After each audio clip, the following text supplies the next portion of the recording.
And obviously you touched there upon Ofsted. Now, obviously I've been very outspoken about my feelings towards Ofsted, and I agree with you. I think we've got to have a level of accountability. I've never once said that it shouldn't be a case teachers aren't accountable because of the important job we do.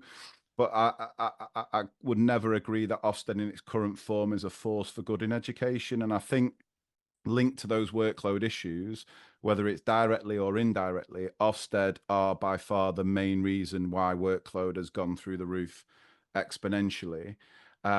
Whether, directly with their inspection framework, which I feel is more geared towards secondary and therefore putting primaries under a lot of pressure in that they're expected to be not just teachers, but subject leaders and all the pressure and work that goes into having documents. So if you get inspected, but I also think indirectly, because that accountability is so high within schools and these one-word judgments, schools are putting so much pressure on staff because it is that accountability. We've got to get the best possible grade because so much is riding on it. So you say there that you'd get rid of those one-word gradings, which I'm sure everyone listening to this, it's music to our ears, because I think we've had numerous reports and obviously a coroner's report that has suggested this, but it's not happened because, someone likes to tweet at how much Ofsted have improved schools. So what would you replace it with?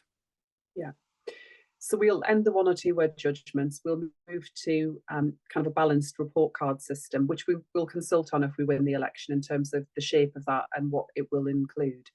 Yeah. But where it captures a school's strengths and captures a school's areas for improvement alongside that. Because I think what parents want to know is, what does the school do really well? Mm-hmm. What are its strengths, as well as the areas that have been identified for further development?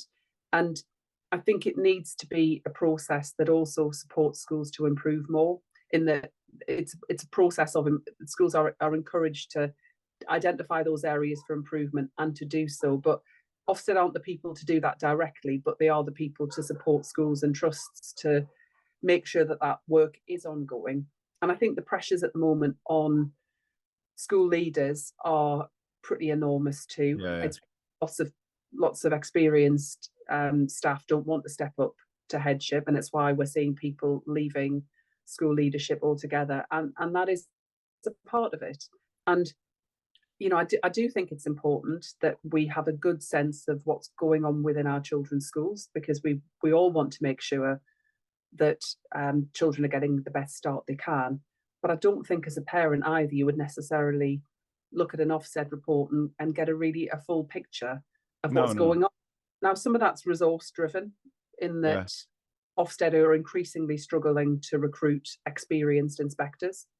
And that is part of the problem that they will need to address, that I would want to work with them to address as a part of that. But I think as part of a wider set of reforms around Ofsted, we can make it a better place for school leaders to want to be involved, to support other schools through that journey of improvement, and where there is more of a process where there can be some kind of peer-to-peer support too. Yeah. So that school leaders can have an honest and candid conversation about where they're struggling, where they might need help to improve, and where those pressures lie. And sometimes they're not even necessarily directly within a school. It's those wider problems that exactly. A school might have seen a big increase in a change in the school community in a very short space of time, or an increase in number of children with additional needs. It's not about making excuses for that schools should be doing less, but it's about just recognizing, actually, where a school has overcome challenge and has done something really, really well, how can that be shared with others so that people can learn from that too, not an exercise in catching people out. Well, yeah, I think that's been the problem, and Ofsted should be a force for good. Ofsted, I'd like to see Ofsted be much more accountable themselves for the recruitment and retention issue. So, they should be coming into schools and actually looking at what schools are doing around workload, which they can't really do at the minute when they're the reason that the workload's being created in the first place. So I'd love to see it sort of turned where Ofsted's focus is on, how do we keep teachers, how do we keep teachers